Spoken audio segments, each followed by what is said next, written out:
The night was heavy with silence, the kind that settles after a long day when the world exhales and drifts toward sleep. Somewhere beneath dim lights and watchful shadows, a man stood at the edge of obscurity, unaware that history was leaning quietly toward him. No thunder announced this moment. No drums warned the world. It arrived softly, like a thought forming just before sleep, when the mind is most open and most vulnerable. This was the night when belief began to outweigh reason, when words learned how to breathe, and when a single voice discovered it could echo inside millions of hearts at once. If these words move gently with you through the quiet of the night, if they slow your thoughts and soften the edges of the day, you might let this channel remain beside you. Here, history is not rushed. It is whispered. And together, we let the past speak slowly enough for sleep to listen. The room was small, quiet, and nearly empty, the kind of place where thoughts grow louder as the night deepens. Outside, the city moved in slow, uncertain breaths, but inside, time seemed to hesitate. Adolf Hitler sat alone with the weight of his unfinished life, surrounded by silence that did not comfort him, only reminded him that he had not yet been seen. This was long before crowds gathered, before banners lifted into the air, before history learned his name. In these early hours of becoming, there was only obscurity, disappointment, and a restless need for meaning. He had come to Vienna carrying hope like a fragile object, believing that talent and effort would be enough. The city was grand and indifferent, beautiful and unmoved by his presence. Art academies closed their doors gently but firmly. Dreams were returned without ceremony. At first, rejection felt temporary, something that could be corrected with persistence.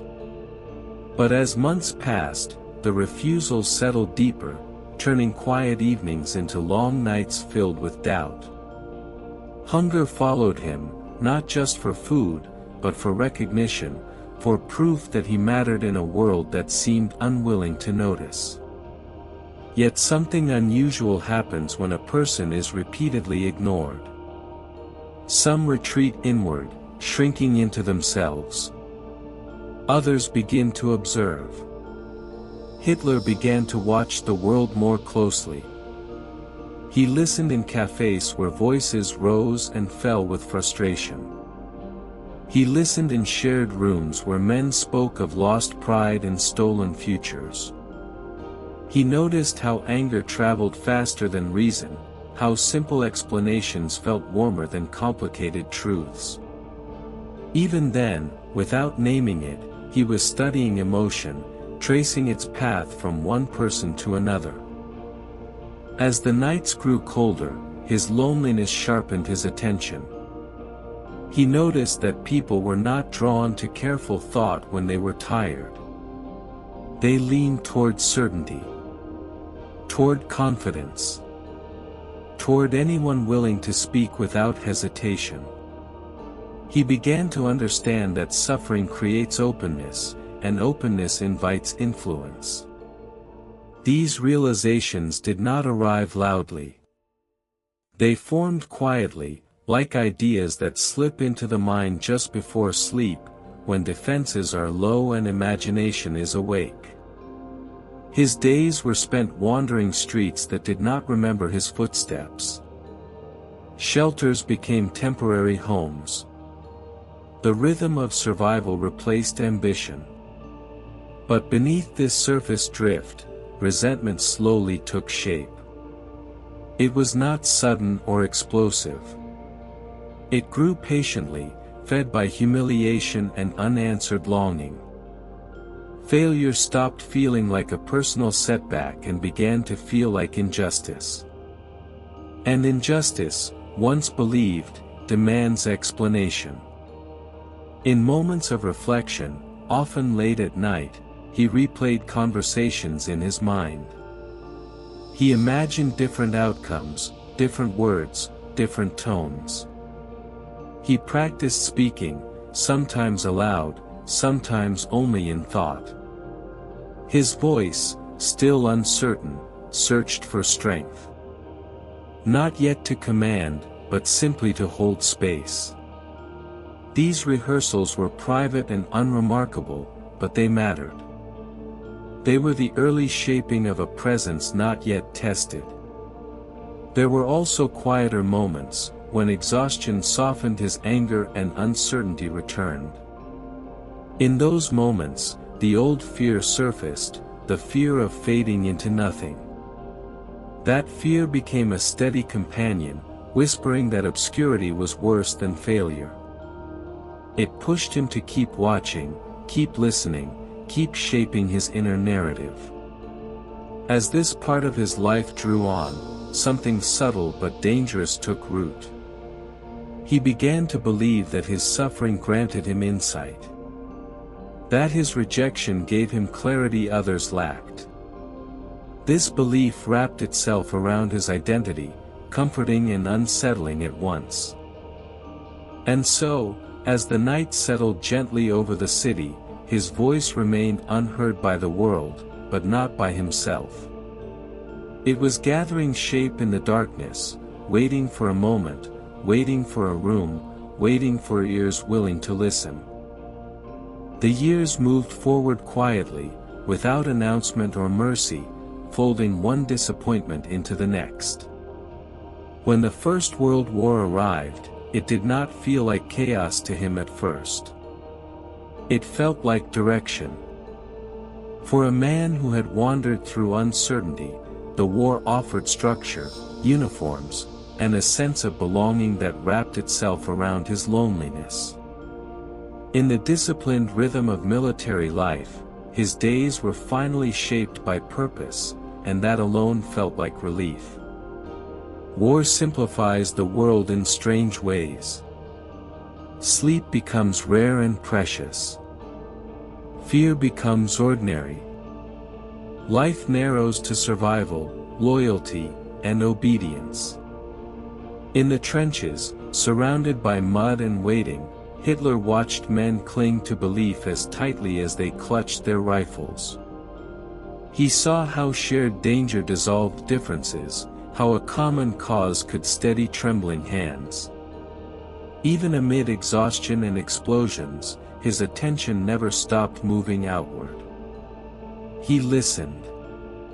He observed how words spoken at the right moment could calm panic or ignite resolve. There were long hours when nothing happened, when silence pressed down heavier than noise. In those moments, stories traveled through the trenches, passed from mouth to mouth like small fires. Simple stories. Clear stories. Stories that turned fear into meaning. He noticed how quickly these narratives took hold, how they softened uncertainty. Facts mattered less than feeling. Tone mattered more than truth. These realizations settled deep, storing themselves quietly for later use. When the war ended, it ended abruptly, like a dream torn away mid-thought. Germany awoke to defeat, disoriented and humiliated. The structure that had given his life shape vanished overnight. Hitler returned from the front carrying injury and confusion, the uniform gone but the need for purpose heavier than ever. The world he stepped into felt louder, angrier, and unmoored. Conversations in the streets no longer drifted gently. They burned. People spoke of betrayal, of loss, of stolen futures. There was grief everywhere, but it rarely sounded like sadness. It sounded like anger searching for direction. He listened carefully. He noticed how easily despair could be redirected, how pain wanted a name and a face. In these charged moments, his own voice began to surface. At first, he did not address crowds. He argued in small rooms thick with smoke and frustration. He spoke with raw emotion, unfiltered and intense. His words were not measured, but they were certain. And certainty, even when flawed, drew attention. People paused. They leaned closer. Some nodded. Some repeated his phrases later, carrying them beyond the room. Each reaction left an imprint. Applause, even when scattered, fed something restless inside him. He began to sense which words stirred the air and which fell flat. He learned the power of repetition, the comfort of simple language, the effect of rhythm. Slowly, his voice changed. It gained pauses. It learned when to rise and when to soften. He began to shape silence as carefully as sound. Nights were spent practicing alone. He paced small rooms, speaking to empty space as if it were filled with faces. He studied his posture, his gestures, his tone. These moments were not dramatic. They were patient. Like someone learning a melody by heart, repeating it until it feels natural, until it feels true. After these surges of intensity came stretches of quiet reflection. Exhaustion returned. Doubt whispered. The fear of slipping back into obscurity never fully left him. That fear sharpened his discipline. It urged him to refine his presence, to become more deliberate, more commanding, more controlled. And so, as the nights grew longer and Germany's unrest deepened, something important became clear. His power was not rooted in ideas alone. It lived in emotion mirrored back to the listener. He was learning to tune himself to the frequency of collective unease, adjusting his voice until it resonated. By the end of this chapter of his life, the man who once wandered unheard had discovered a fragile truth. People were willing to listen, not because he was right, but because he sounded certain. And certainty, once heard in the dark, has a way of lingering long after the voice fades. And so, as another restless night settled over the city, his journey edged closer to a turning point. A voice had found its audience. And the audience was beginning to wait. The waiting did not feel patient. It felt tense, like air before a storm that no one could yet name. Germany was restless now, and so was he. Each gathering grew slightly larger, each room a little more crowded than the last. Faces that once watched with mild curiosity now arrived already expectant.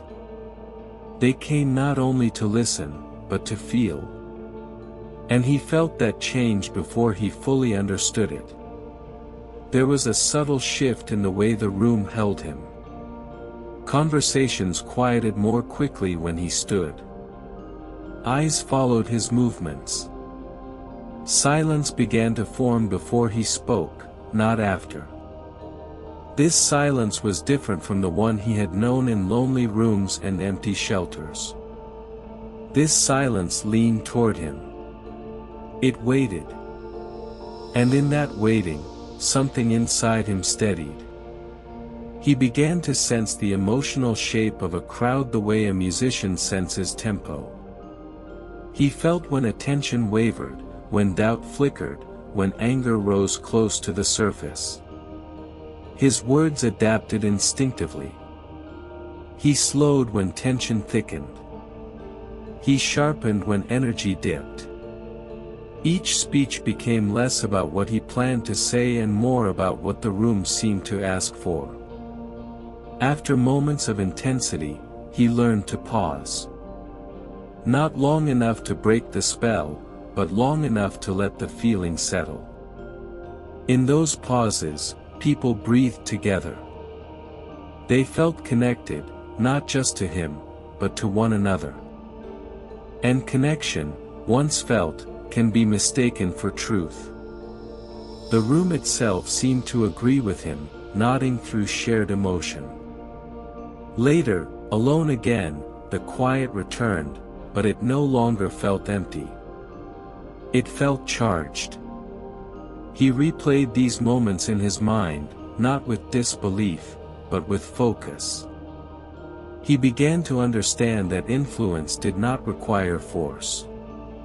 It required alignment. When his words echoed what people already felt but could not articulate, they embraced him as if he had given shape to their inner voice.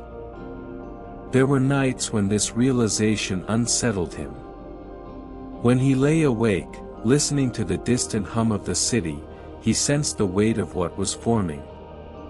Power did not announce itself with clarity. It arrived softly, disguised as belonging, as purpose, as relief. And because it felt earned, it felt justified. Yet even now, the fear remained. The fear of losing this attention, of slipping back into silence. That fear kept him disciplined. It pushed him to refine, to control, to become more deliberate with every gesture and pause. He understood that a single uncertain moment could fracture the illusion of certainty he was building. As weeks passed, the boundary between speaker and listener blurred. The crowd reflected him, and he reflected the crowd. Each fed the other. This exchange created a sense of inevitability, as if events were no longer chosen but unfolding on their own. And inevitability is comforting when the world feels chaotic. After each gathering, there was always a return to stillness. A walk through dim streets. A moment alone with his thoughts. In these quieter stretches, the emotional intensity softened, giving way to reflection. He told himself that he was necessary. That his voice mattered. That history had placed him here for a reason. These beliefs settled gently, like a story repeated often enough to become real. And so, by the time this chapter of his life reached its close, something irreversible had taken hold. The man who once listened from the edges now stood at the center of attention. Not yet powerful in title or command, but powerful in presence. His voice no longer searched for an audience. It had one. As the night deepened and the city surrendered to sleep, the path ahead felt quietly illuminated. He did not yet know where it would lead, only that it would not lead back to silence. And somewhere in the distance, beyond this first awakening, another night was waiting. A night when realization would sharpen into certainty. The city itself seemed unable to sleep. Even after midnight, there was movement in the streets, a restless pacing that echoed the unease inside countless homes. Germany was awake in the dark, turning over the same questions again and again, searching for something solid to hold. Inflation hollowed out savings. Pride felt bruised and exposed. The past no longer comforted, and the future offered no clear shape. It was in this atmosphere, heavy and uncertain, that his voice began to feel less like an intrusion and more like an answer. He no longer spoke only to small rooms. Word traveled quietly at first, then with growing urgency. People told others to come and listen, not because they agreed with everything, but because the experience itself felt grounding. In a world that seemed to be slipping, his certainty acted like an anchor. He named frustrations that had floated without form. He gave language to emotions people carried silently, unsure how to express them. Crowds gathered with an almost ritual rhythm. They arrived tense, burdened by the weight of the day, and left feeling lighter, as if something had been shared and therefore eased. This transformation did not depend on logic. It depended on atmosphere. On the careful shaping of emotion. On the slow building of a shared mood that wrapped around each listener and softened their isolation. He understood now that people did not come only to hear him. They came to feel less alone. In the warmth of collective agreement, individual doubts faded. Faces turned toward the same direction. Breathing seemed to fall into rhythm. The room itself felt united, bound together by shared feeling rather than shared thought. After moments of intensity, he always returned to calm. He let his voice lower. He let silence stretch just long enough for reflection to bloom. These quieter passages allowed the crowd to rest, to absorb, to feel safe. High emotion followed by gentle reassurance created a cycle that felt natural, almost comforting. People trusted him because he seemed to understand when to stir and when to soothe. Later, when the halls emptied and footsteps faded into the night, he remained alert. He reflected not on what he had said, but on how it had landed. He thought about faces, posture, attention. He refined his sense of timing. Influence, he realized, was not about constant force. It was about knowing when to release pressure, when to allow emotion to settle. Germany, meanwhile, continued to drift. Old institutions felt fragile. Authority felt distant. In this vacuum, his presence grew steadier. He did not yet hold power, but he occupied space. And occupying space, repeatedly and confidently, begins to feel like leadership. There were moments of doubt, of course. Quiet hours when the enormity of what was forming unsettled him.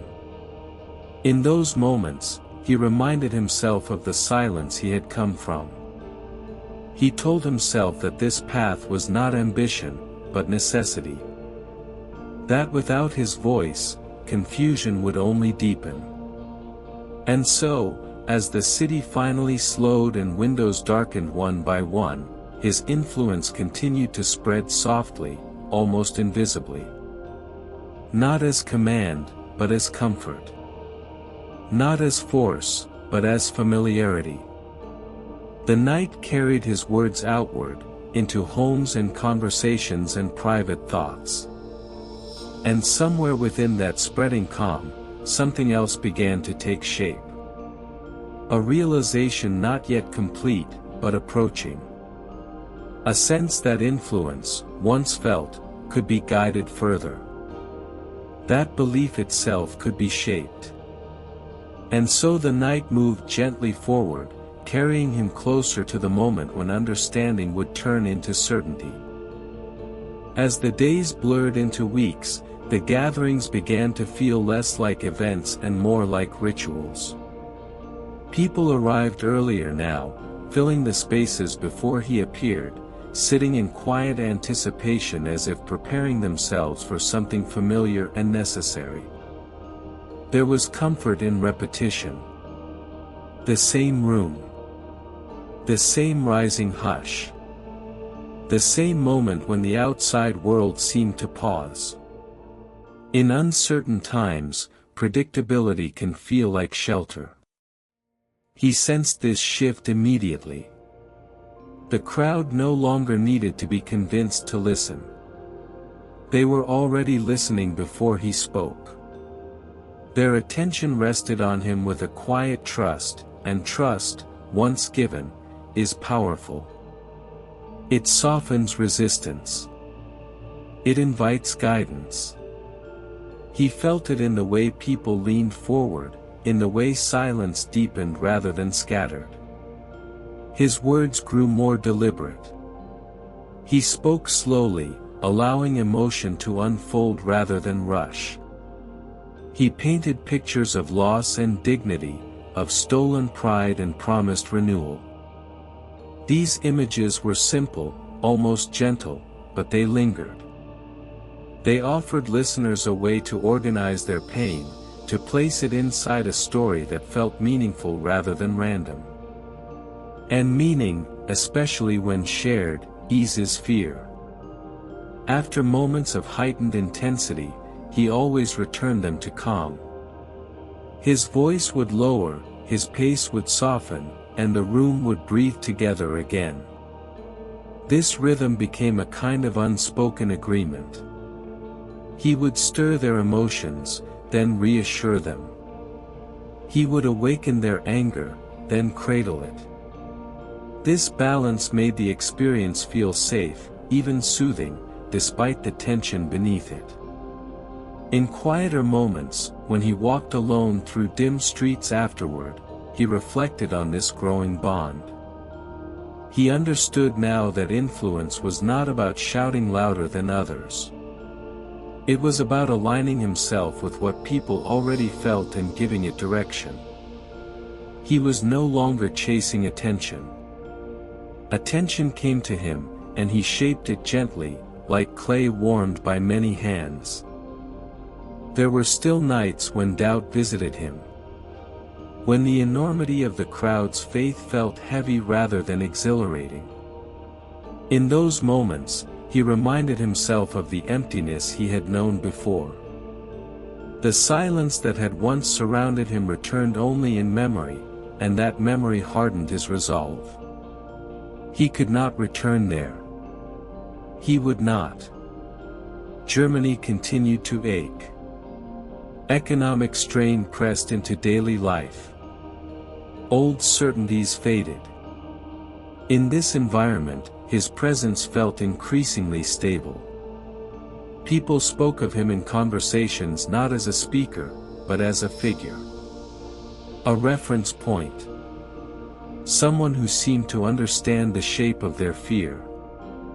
And with that shift, something subtle occurred. His voice no longer simply echoed the crowd.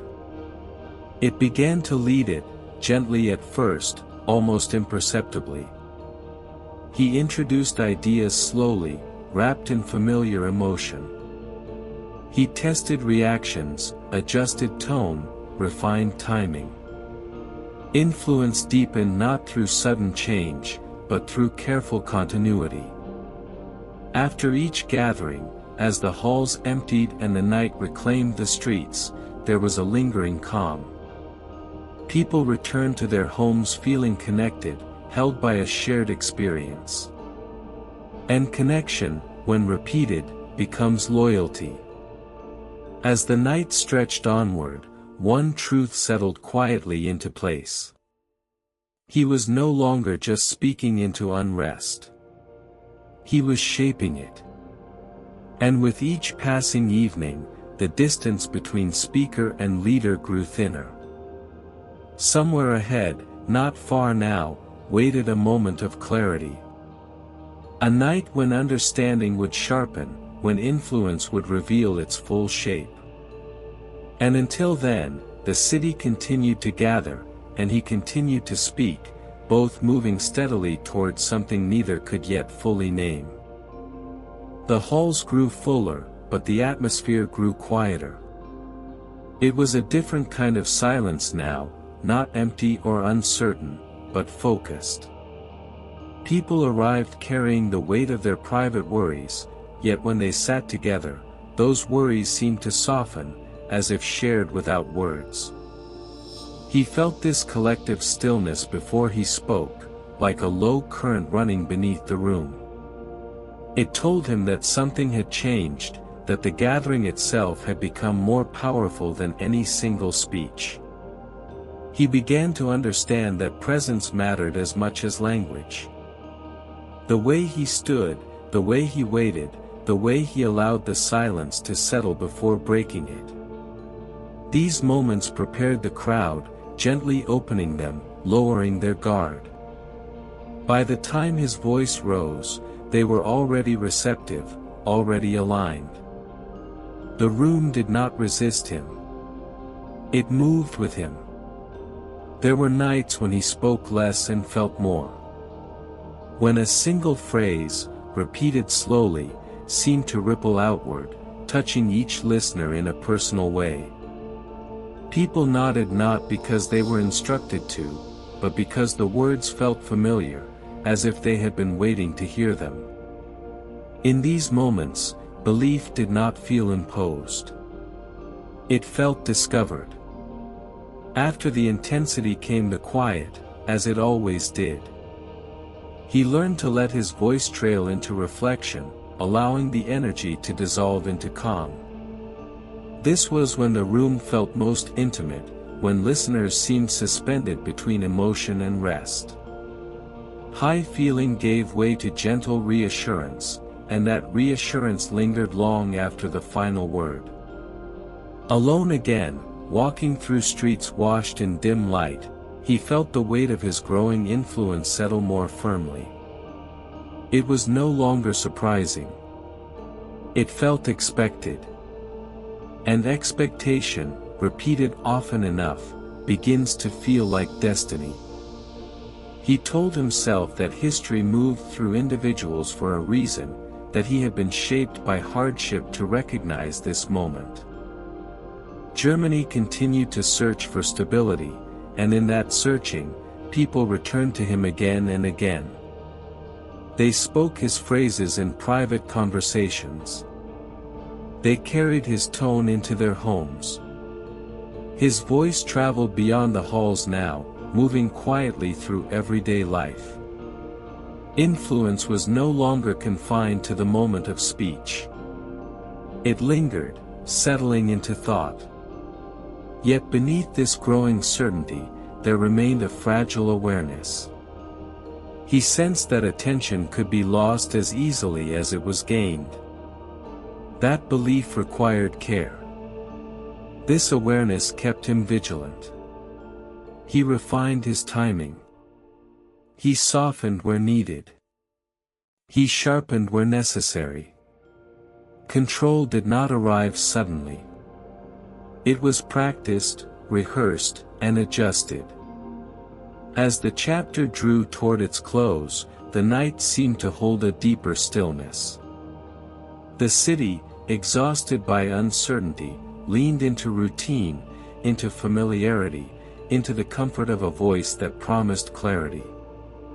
And he stood at the center of that calm, not yet fully aware of how far it could reach. Somewhere beyond this steady rhythm waited a single evening, different from the rest. A moment when awareness would crystallize, when the connection he felt would reveal its true scale.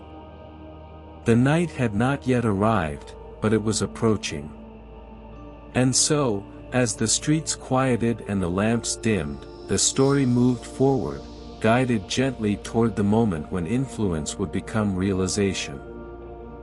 The night that changed everything did not announce itself. It arrived like all the others, quietly, without promise, without warning. The hall filled as usual, chairs scraping softly against the floor, coats folded carefully over laps. Faces turned forward, already calm, already open.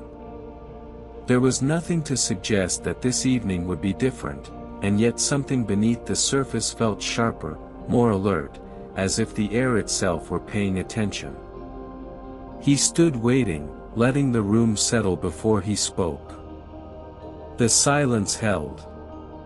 It did not drift or fracture. It gathered. In that moment, he felt it clearly, a sensation not of control, but of connection so complete it startled him. The crowd was not merely listening. It was responding before words arrived. Breath slowed together. Eyes fixed. Expectation hovered like a held note. When he began to speak, the effect was immediate. His voice did not push forward. It seemed to draw the room inward. Each phrase landed gently, yet firmly, as if it had already been rehearsed in the minds of those listening. He noticed it then, the way heads moved in unison, the way emotion passed across faces almost simultaneously. It was as though a single current ran through them all. As he continued, something inside him shifted. Not excitement. Not fear. Awareness. A quiet understanding that his words were no longer just being heard, they were being absorbed, accepted, carried. He slowed instinctively, allowing space between sentences. In that space, belief took root. People were not questioning. They were receiving. After a surge of intensity, he softened. His tone lowered. The room followed.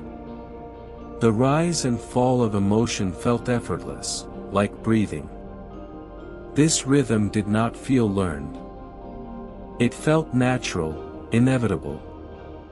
And for the first time, he sensed the scale of what was happening. This was not influence over a room.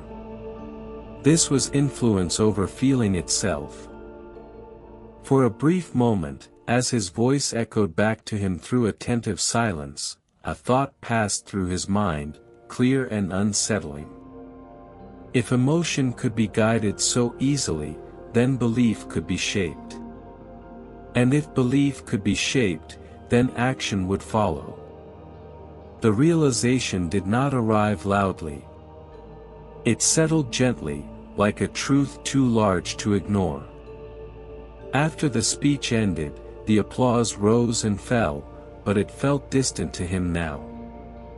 What lingered was not sound, but certainty.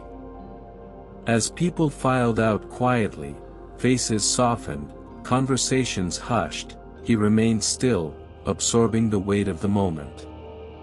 Something irreversible had occurred. The boundary he had not known how to name had been crossed. Later, alone in the quiet of the night, the city murmuring faintly beyond the windows, he replayed the evening slowly. Not with disbelief, but with clarity. He understood now that power did not require command. It required resonance. When a voice matched the emotional frequency of a crowd, the crowd moved with it willingly. This understanding did not thrill him. It steadied him. It made the world feel suddenly smaller, more navigable. Chaos seemed less frightening when it could be shaped. Uncertainty felt manageable when it could be named. In the calm that followed, he felt something close to peace. And yet, beneath that calm, a deeper awareness stirred. This knowledge carried responsibility, and temptation. Once seen, it could not be unseen. Once felt, it could not be forgotten.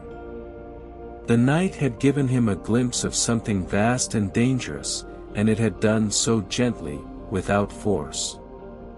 As sleep finally approached, the city resting uneasily around him, one thought remained awake. He was no longer wondering whether he could move people. He knew he could. The only question left was how far that movement might go. The days that followed carried a different weight. Nothing on the surface had changed, yet everything felt altered beneath it. He walked through familiar streets with the sense that something invisible now moved with him, something quiet but powerful. Faces seemed more attentive. Conversations paused when he entered a room. The world felt subtly rearranged, as if it had shifted to accommodate a new center. He returned to the halls again and again, not with urgency, but with calm assurance. The crowds were ready before he spoke. They arrived already aligned, already softened by expectation. This readiness deepened the realization that had taken shape that night. Influence did not need to be forced. It only needed to be maintained. Consistency became as important as passion. Familiarity as important as intensity. He refined his cadence further, smoothing edges, sharpening emphasis. He learned exactly how long to hold silence before it became uncomfortable, and how quickly to release it into reassurance.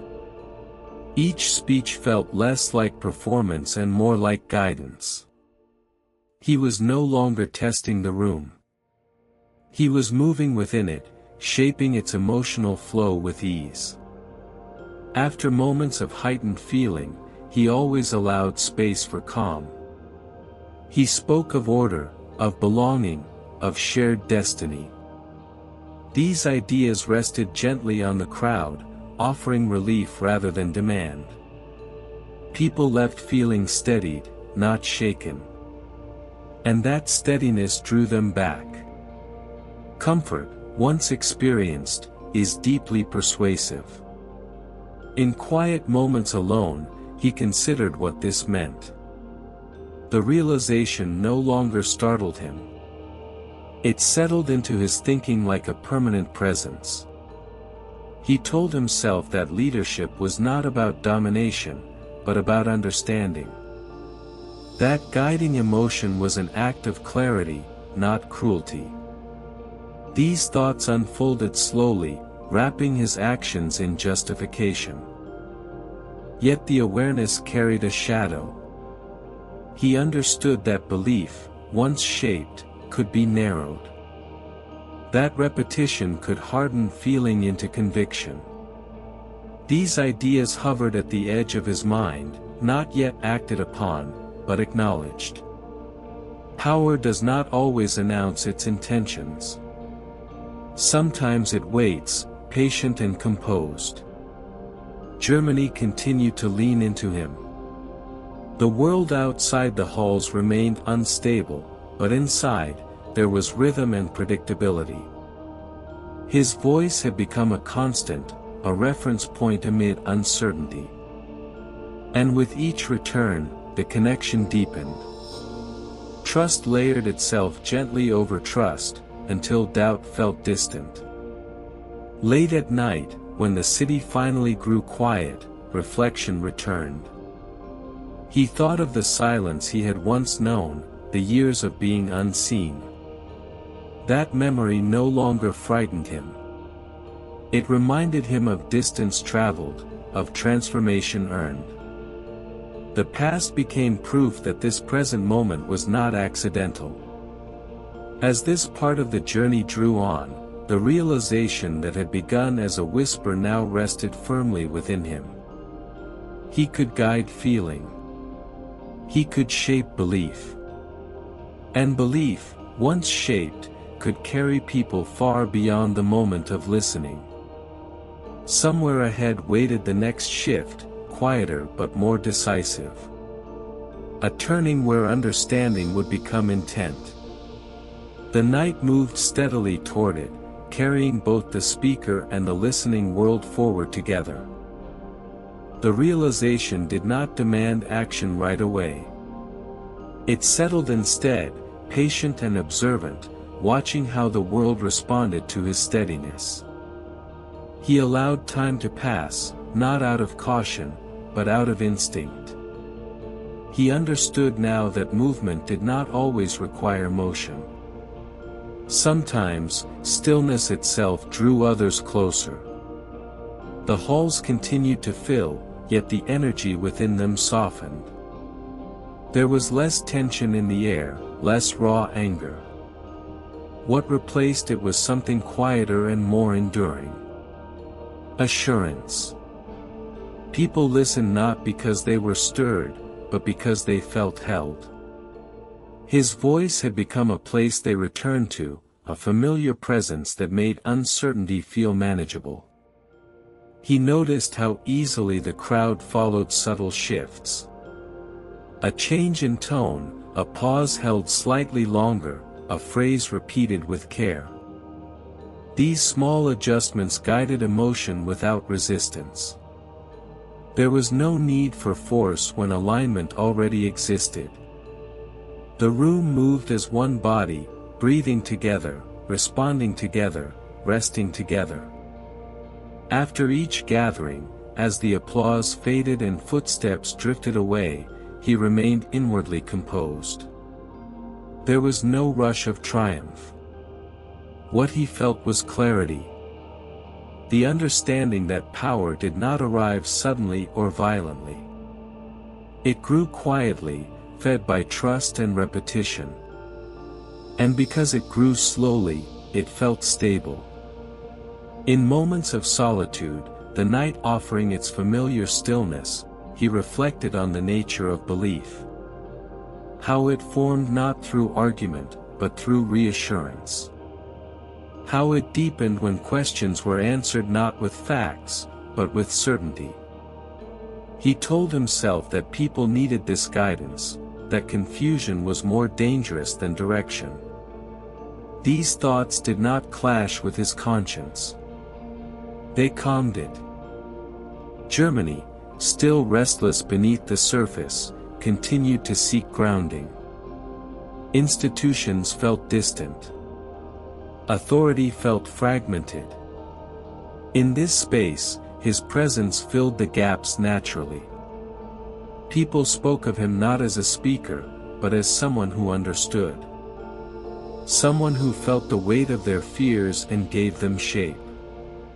And yet, beneath the calm, a subtle shift was taking place within him. Influence no longer felt like discovery. It felt like responsibility. A responsibility he believed he alone could carry. This belief did not arrive dramatically.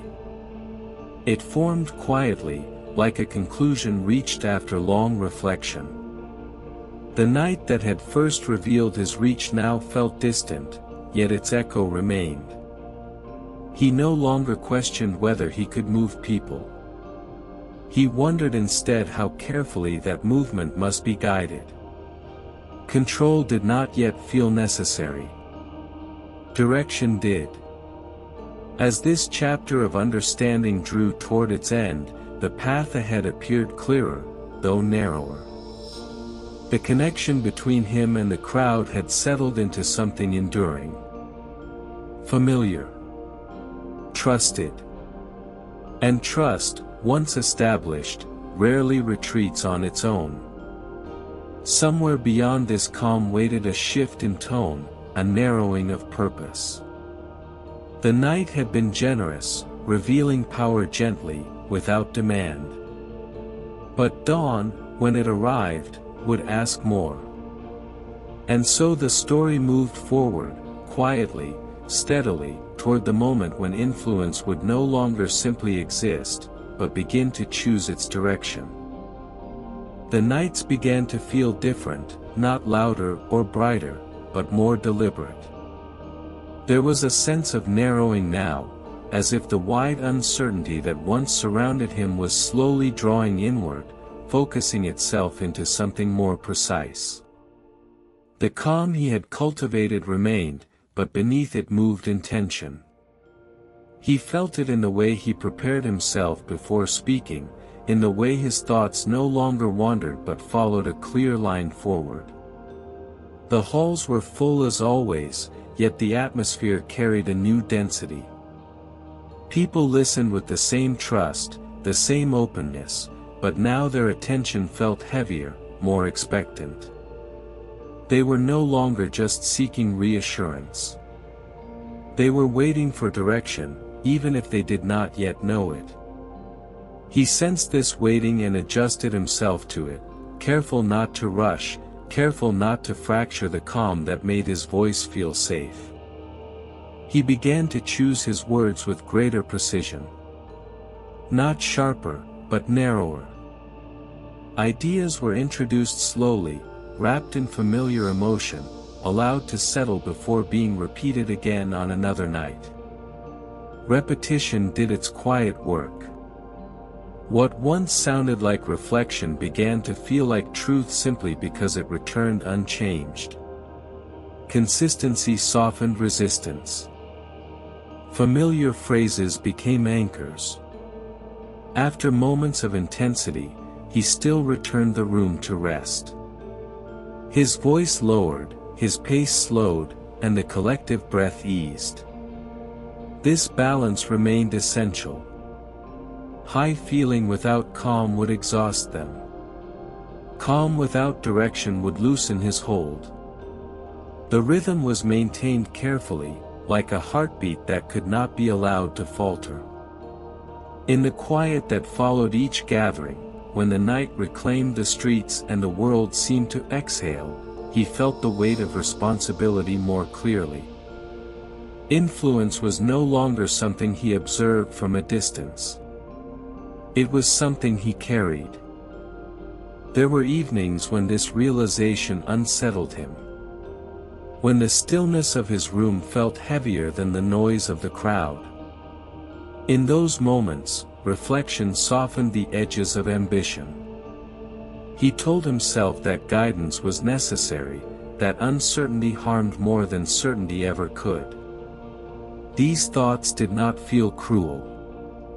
They felt practical. Gentle, even.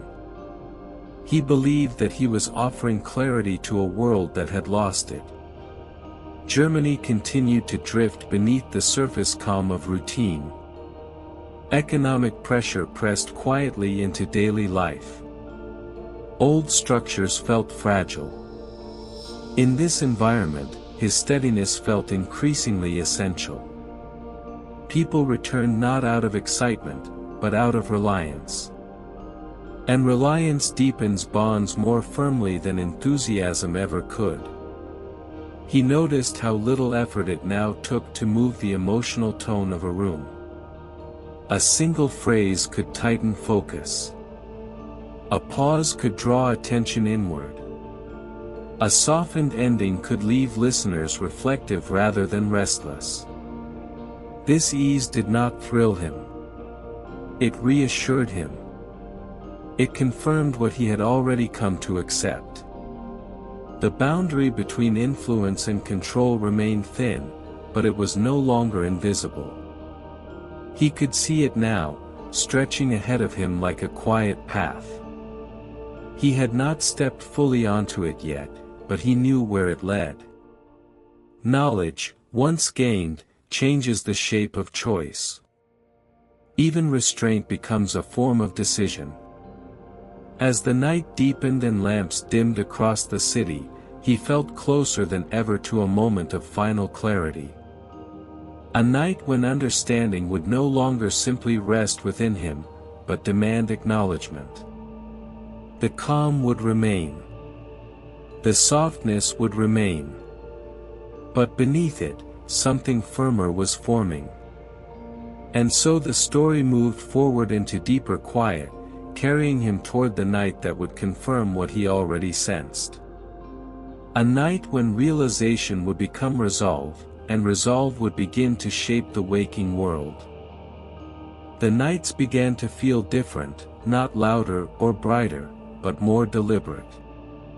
There was a sense of narrowing now, as if the wide uncertainty that once surrounded him was slowly drawing inward, focusing itself into something more precise. The calm he had cultivated remained, but beneath it moved intention. He felt it in the way he prepared himself before speaking, in the way his thoughts no longer wandered but followed a clear line forward.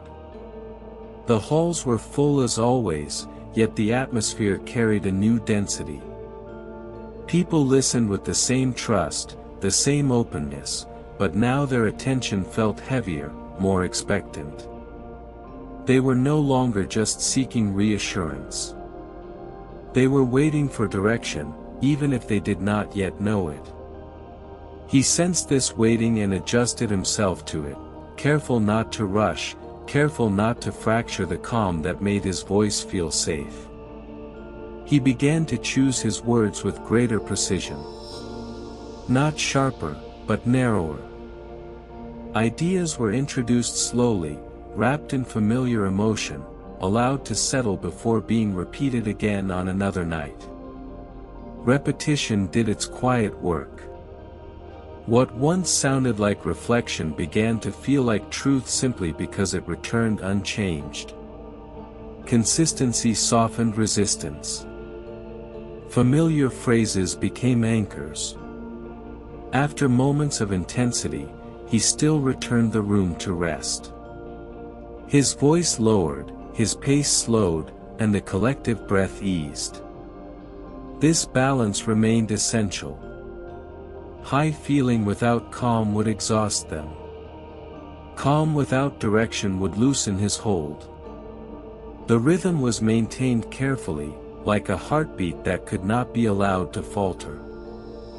In the quiet that followed each gathering, when the night reclaimed the streets and the world seemed to exhale, he felt the weight of responsibility more clearly. Influence was no longer something he observed from a distance. It was something he carried. People left carrying his words into their private thoughts, into conversations at kitchen tables, into the quiet moments before sleep. He understood now that his voice did not end when the speech ended. There were evenings when this realization unsettled him. When the stillness of his room felt heavier than the noise of the crowd. In those moments, reflection softened the edges of ambition. He told himself that guidance was necessary, that uncertainty harmed more than certainty ever could. These thoughts did not feel cruel. They felt practical. Gentle, even. He believed that he was offering clarity to a world that had lost it. Germany continued to drift beneath the surface calm of routine. Economic pressure pressed quietly into daily life. Old structures felt fragile. In this environment, his steadiness felt increasingly essential. People returned not out of excitement, but out of reliance. And reliance deepens bonds more firmly than enthusiasm ever could. He noticed how little effort it now took to move the emotional tone of a room. A single phrase could tighten focus. A pause could draw attention inward. A softened ending could leave listeners reflective rather than restless. This ease did not thrill him. It reassured him. It confirmed what he had already come to accept. The boundary between influence and control remained thin, but it was no longer invisible. He could see it now, stretching ahead of him like a quiet path. He had not stepped fully onto it yet, but he knew where it led. Knowledge, once gained, changes the shape of choice. Even restraint becomes a form of decision. As the night deepened and lamps dimmed across the city, he felt closer than ever to a moment of final clarity. A night when understanding would no longer simply rest within him, but demand acknowledgement. The calm would remain. The softness would remain. But beneath it, something firmer was forming. And so the story moved forward into deeper quiet, carrying him toward the night that would confirm what he already sensed. A night when realization would become resolve, and resolve would begin to shape the waking world. The night arrived without ceremony, wrapped in the same familiar stillness as all the others. The hall filled slowly, deliberately, as if people sensed that this evening required their full attention. Coats were folded with care. Conversations faded more quickly than usual. There was a quiet readiness in the room, a shared feeling that something was about to be understood, even if no one could yet name it. He stood before them and felt it immediately. Not excitement. Not tension. Alignment. The crowd felt unified before a single word was spoken. Their silence was complete, unbroken, and alive. In that moment, he did not feel as though he was facing many individuals, but something collective, something singular, waiting to be shaped. When he began to speak, his voice moved effortlessly through the room. He did not raise it. He did not press. Each sentence settled exactly where it needed to, as though it had been placed rather than spoken. Faces responded in unison, expressions shifting together, emotion rising and softening like a shared tide. It was then that understanding sharpened into certainty. He realized that he was no longer persuading. He was guiding. The difference revealed itself quietly, without shock. The crowd did not evaluate his words. They accepted them. Belief moved faster than thought, smoother than doubt. And in that smoothness, he felt the full reach of his influence for the first time. After a moment of intensity, he slowed, allowing calm to return. The room followed instantly. This obedience did not feel forced. It felt willing, almost grateful. In that exchange, something inside him settled. He understood now that control did not require command. It required trust, carefully cultivated and gently maintained. As he continued, he chose his words with calm precision, aware of their weight. He introduced ideas not as instructions, but as shared conclusions, as truths the room had already reached on its own. This subtlety deepened the bond. People felt respected, included, understood. And inclusion, once felt, invites surrender without resistance. When the speech ended, the response was measured, almost restrained. Applause rose, but it did not break the spell. It felt secondary, unnecessary. What mattered was the quiet certainty that lingered, the shared sense that something had been clarified. People left slowly, thoughtfully, carrying more than words with them. Alone again, walking through streets softened by night, he replayed the evening not with wonder, but with recognition. This was the moment he had been moving toward. The night when he understood not just that he could move people, but that he could shape direction itself. The realization was steady, calm, and absolute. There was no triumph in this understanding. Only resolve. He told himself that such clarity demanded responsibility, that direction was preferable to drift. These thoughts rested easily within him, smoothing over any trace of hesitation. The path ahead no longer felt uncertain. It felt chosen. As the city slept and the darkness deepened, he knew that something fundamental had shifted. The bond between voice and listener had crossed an invisible line. Influence had settled into control, quietly and completely, without struggle or noise. And yet, this was not an ending. It was a beginning, one that would unfold slowly, deliberately, beneath the same calm that had carried him here. The night had revealed its truth. The next chapters would reveal what he chose to do with it. The days that followed carried a strange stillness, as if the world itself were pausing to adjust. Nothing outward had changed, yet beneath the surface, everything felt quieter and more ordered. He moved through his routines with an unhurried calm, no longer searching for confirmation. The certainty born that night rested within him like a steady flame, requiring no attention to keep burning. When he returned to speak again, the atmosphere met him halfway. There was no anticipation filled with nervous energy, only readiness. People settled quickly, as though they already knew what was coming. Their trust no longer needed to be earned in the moment. It arrived with them, folded neatly into their silence. He noticed how little effort it now took to guide the room. A suggestion, softly framed, was enough to align feeling. A familiar phrase, repeated with care, carried authority without weight. The crowd did not resist these movements.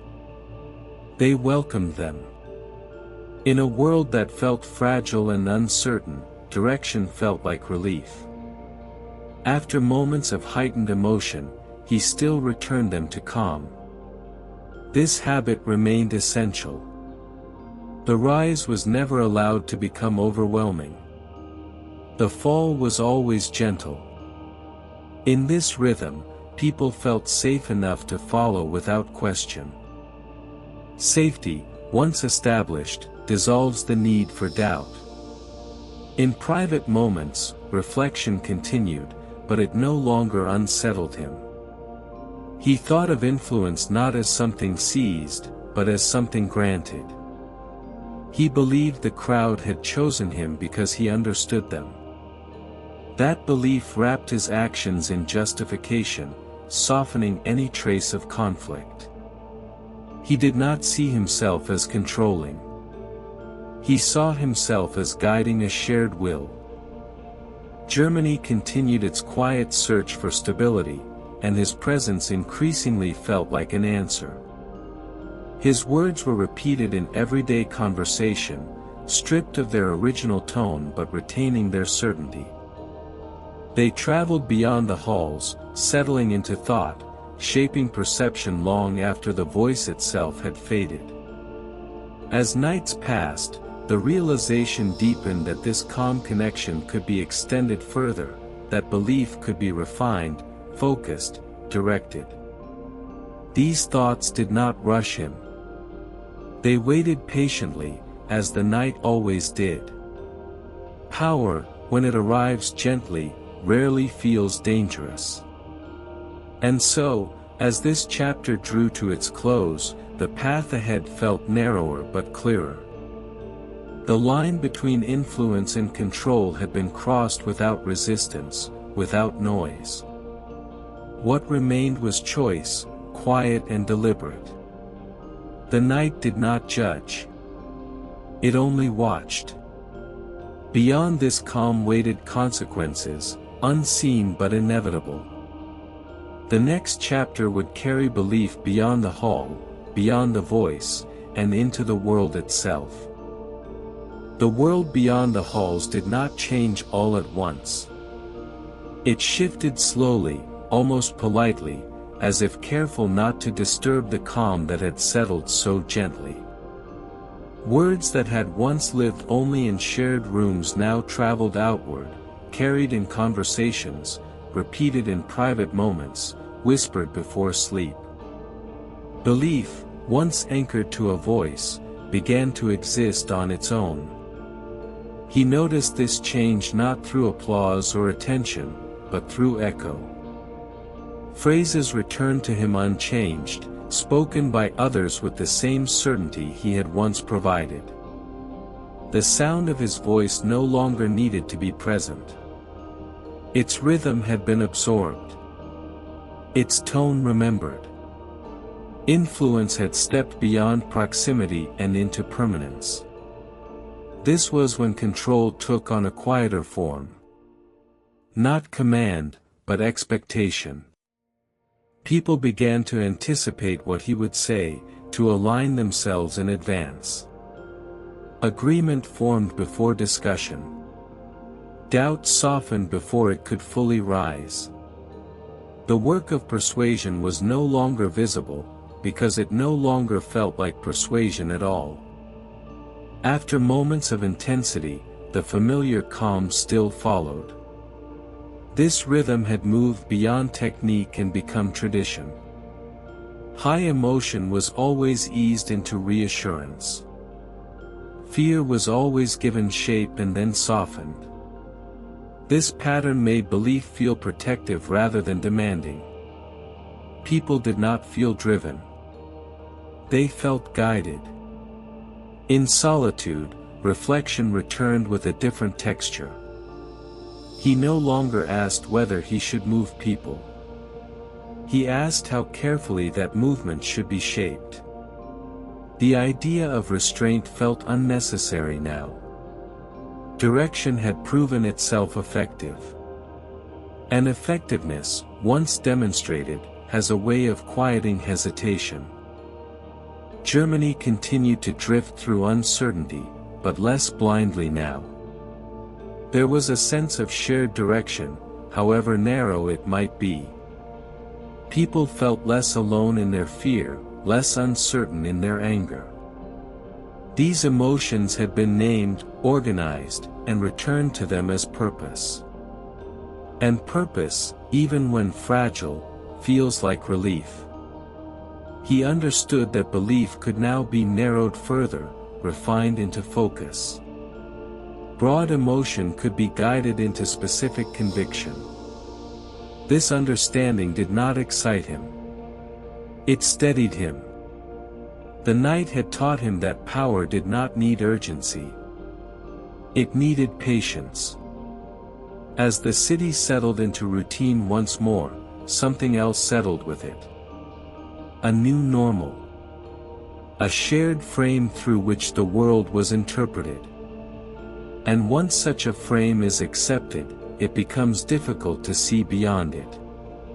The night watched quietly as belief continued its gentle spread, no longer bound to a single moment or place. The voice that had once searched for an audience now moved through thought itself, shaping perception from within. And so the story reached a quieter threshold. Not an ending, but a deepening. What had begun as influence had become environment. What had been spoken had become assumed. Beyond this stillness waited consequence, moving slowly but inevitably. The night did not rush it. It simply allowed it to arrive. As belief settled into daily life, it began to feel less like something chosen and more like something inherited. People spoke with confidence they did not remember earning, repeating ideas that felt familiar enough to be true. The shift was subtle, almost tender. No moment marked its arrival. It simply became part of the background, like a melody heard so often it no longer draws attention. He watched this transformation with measured calm. The need to speak as often faded, replaced by the assurance that his presence was already felt. When he did appear, the effect was immediate, but quieter than before. There was no surge of excitement, only recognition. The crowd responded not with surprise, but with acceptance, as though he were confirming what they already believed. After moments of heightened feeling, the calm still returned, softer than ever. His voice rested easily now, unhurried, certain. The crowd mirrored this steadiness, finding comfort in its predictability. Fear, when it surfaced, was quickly guided into reassurance. Anger, when named, was given purpose. This balance kept emotion from unraveling, holding it just tightly enough to prevent doubt. In private reflection, he considered how easily belief could be maintained once it became routine. Repetition no longer felt like effort. It felt natural. Ideas did not need to be defended when they were familiar. Familiarity itself became protection, shielding belief from challenge by making alternatives feel distant and unnecessary. Germany moved through its days with a new quiet cohesion. Conversations followed similar patterns. Concerns were framed in similar ways. The same explanations appeared again and again, smoothing over uncertainty. People felt less alone, less exposed. This shared understanding created a sense of belonging that wrapped around them gently, discouraging questions without ever forbidding them. He understood now that control did not always announce itself through force or command. Often, it arrived through comfort. Through the slow removal of friction.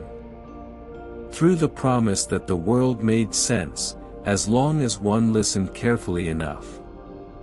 This understanding did not feel heavy. It felt efficient.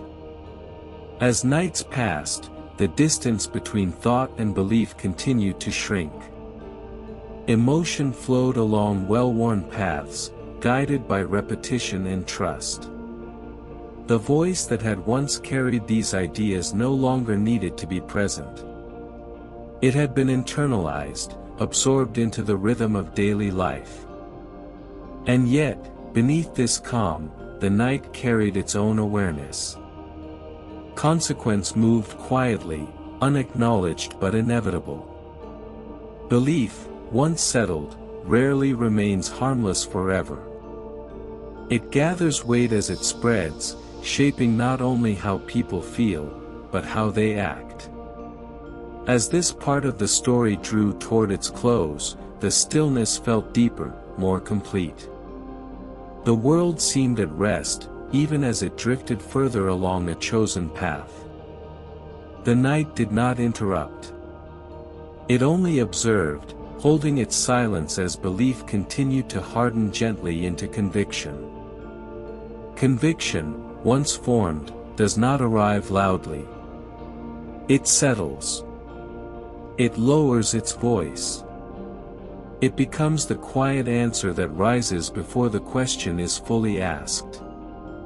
In the days that followed, belief moved with an ease that felt almost kind. People did not feel compelled. They felt certain. And certainty, when shared, creates a calm that can feel like peace. He sensed this calm spreading, not through reaction, but through absence. The absence of hesitation. The absence of competing voices. Conversations no longer circled endlessly. They arrived quickly at conclusions that felt agreed upon before being spoken. The world seemed simpler when seen through a single frame, and simplicity is deeply comforting when life has felt heavy for too long. When he spoke now, he did so with restraint. Less explanation. Fewer words. He trusted what had already been planted.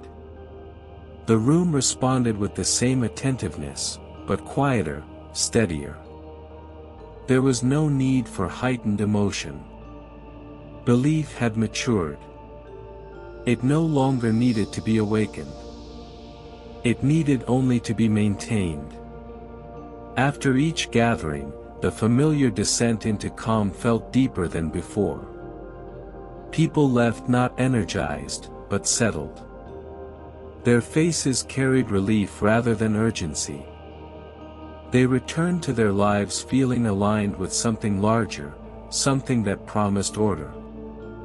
In that promise, uncertainty found little space to grow. In solitude, reflection continued, but it had lost its edge. He no longer weighed choices with doubt. The path felt self-evident. He told himself that direction was kindness, that clarity spared people from confusion. These thoughts did not feel imposed. They felt reasonable. Almost gentle. Germany moved forward beneath this shared understanding, its rhythm smoothing out, its questions narrowing. The same explanations returned again and again, offering familiarity where complexity once lived. People found comfort in agreement, safety in repetition. And safety, once felt, discourages exploration without ever forbidding it. The night, always patient, seemed to stretch wider now, holding the world in a deeper quiet. Lamps dimmed. Streets emptied. Homes filled with the soft murmur of certainty.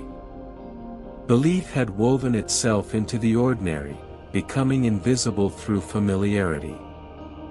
And yet, somewhere beneath this stillness, consequence continued its slow approach. Conviction, once settled, does not remain still. It asks to be acted upon. It seeks expression beyond words. The night did not hurry this transformation. It allowed it to grow at its own pace, unseen but steady. As this chapter drew toward its end, the calm felt complete, almost too complete. The voice that had once guided emotion now guided expectation. The world listened even when no one was speaking. Beyond this quiet certainty waited a final reckoning, not yet visible, but inevitable. The night held its breath, aware that belief, once hardened, carries weight.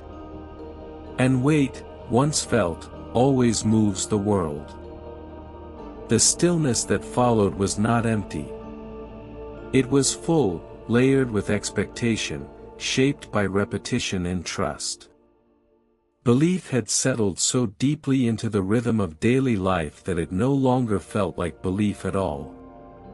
It felt like common sense. Like the natural order of things.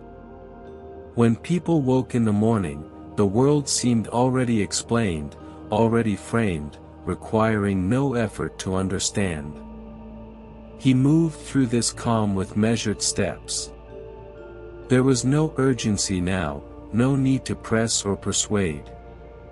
The work had been done quietly, night after night, word after word. What remained was maintenance.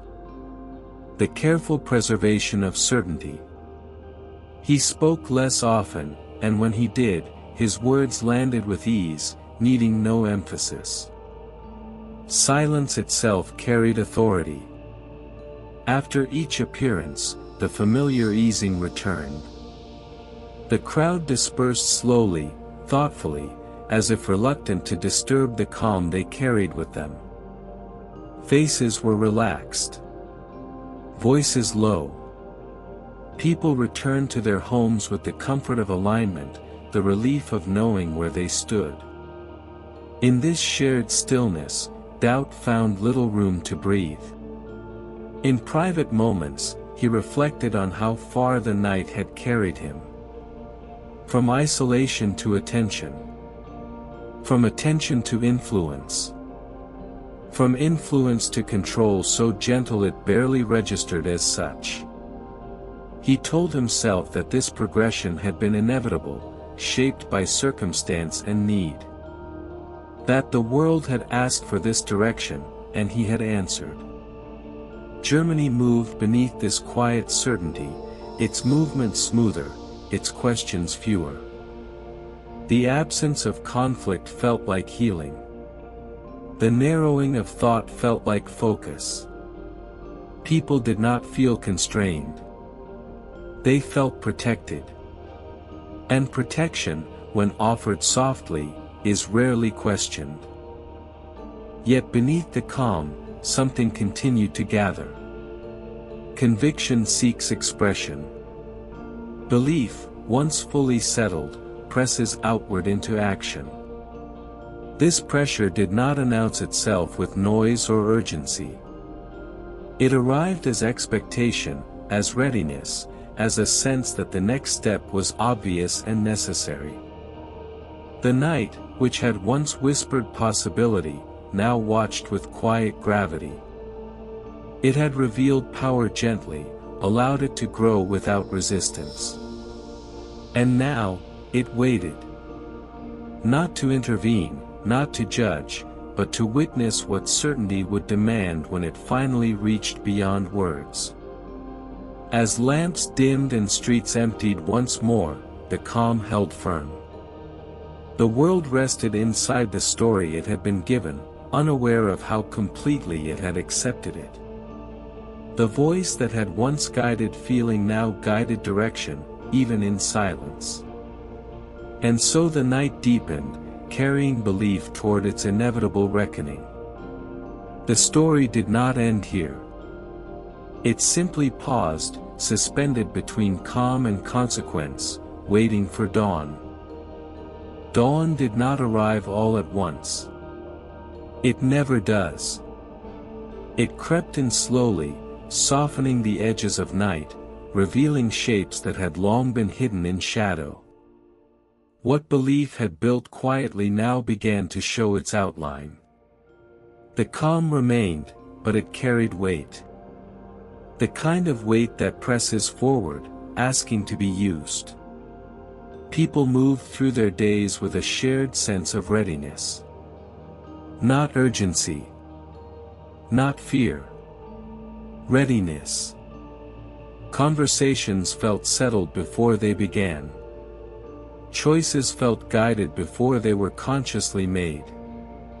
The world seemed to move along a single current, smooth and assured. And currents, once strong enough, carry even those who never intended to follow. He observed this shift with composed attention. The distance between thought and action had narrowed. Belief no longer rested only in feeling. It leaned gently toward expression. This did not feel abrupt or violent. It felt logical. Natural. As if the next step had always been implied. When he spoke now, his words carried expectation rather than persuasion. He no longer asked people to see the world as he did. He assumed they already did. This assumption itself guided them further, quietly shaping response before resistance could form.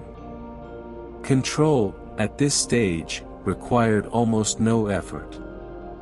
After moments of intensity, the familiar calm still followed, but even this calm had changed.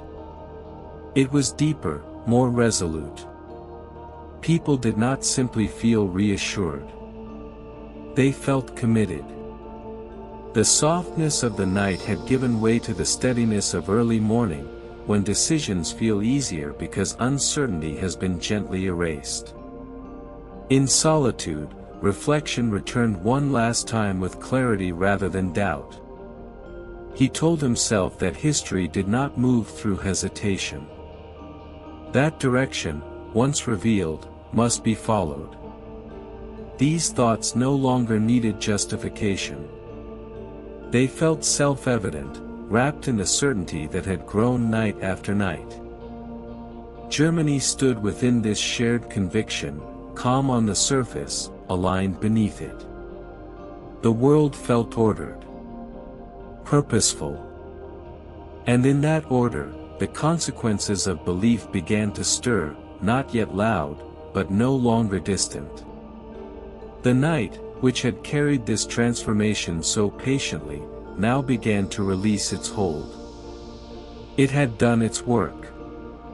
It had shown how gently a voice could shape a world, how softly control could arrive, and how easily certainty could replace thought. As the light continued to grow, one truth lingered, quiet but unmistakable. The night he realized he could control millions was not marked by force or spectacle. It was marked by calm. By trust. By the soft surrender of doubt. And once surrendered, doubt rarely returns on its own. The story does not end with this realization. History shows us what followed. But for now, in this quiet moment between night and day, we rest with the understanding of how easily belief can be shaped, and how carefully it must be guarded. The night fades. The world awakens. And the echo of that realization continues, long after the voice itself has fallen silent. There is a quiet moment that comes just before a story truly ends, when the world has already changed but has not yet noticed the full shape of that change. This is where the night lingers longest. The voices have softened. The movement has slowed. And yet, beneath the calm, the future has already been set in motion. What began as a search for meaning became a mastery of feeling. What felt like comfort became certainty. And certainty, when shared by millions, reshapes reality without ever raising its voice. There were no sudden commands in this transformation, no single moment of force. Only repetition, reassurance, and the steady narrowing of thought until belief felt like rest. History often remembers the noise that follows, the actions that come after belief has hardened. But it is here, in this quieter place, that the most important lesson waits. Power does not always arrive shouting. Sometimes it comes whispering. Sometimes it comes offering calm to the weary, clarity to the confused, and belonging to those who feel lost. As the night finally loosens its grip and the world steps fully into daylight, we are left not with answers, but with awareness. Awareness of how gently minds can be guided. Awareness of how easily certainty can replace reflection. Awareness of how responsibility grows heavier when influence feels kind. If these words have carried you closer to rest, let them also carry a quiet reminder. History does not only live in the past.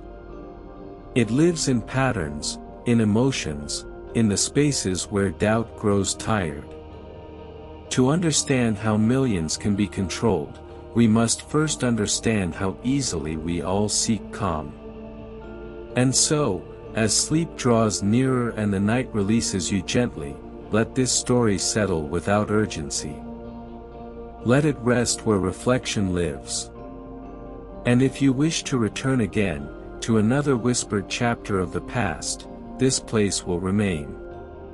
Good night. Epilogue. The night does not remember names. It remembers patterns. Long after the voices have faded and the banners have fallen, the quiet remains, carrying lessons too subtle to shout. History does not repeat itself loudly. It hums, softly, beneath the surface of ordinary days. What matters most is not that this story happened once, but that it happened gently. That belief did not arrive through force, but through comfort. Through calm. Through the human desire to feel certain when the world feels unstable. And so, as sleep settles and the mind drifts, the past leaves us not with fear, but with awareness. Awareness of how powerful words can be when they soothe. How dangerous certainty can be when it feels kind. And how easily the night can carry ideas into places we never intended. The story rests now. But the listening continues.